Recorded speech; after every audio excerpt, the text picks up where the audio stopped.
Selam dostlar. Bugün sizinle birlikte dostumun verdiği takası açılır. Ben bunu açıp bakmışam içinde nədir. İndi sizinle bir evde açaq. Üstünü də spirtliyim. Hamısını elə belə tökürəm. Bir baxaq hamısına. Amma qırağa qoyum ki siz görməyəsiniz, maraqlı olsun. İlk belə bir Firibis. Belə bir Lisa kartı.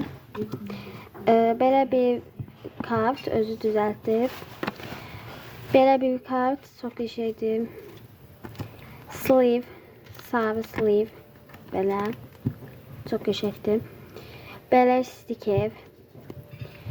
Kurdele stikeri. Sonra belə stiker.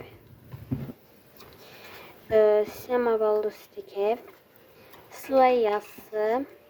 Yenə stiker və yenə stiker. Böyle Firibis, stiker ve Barbie Firibis'i.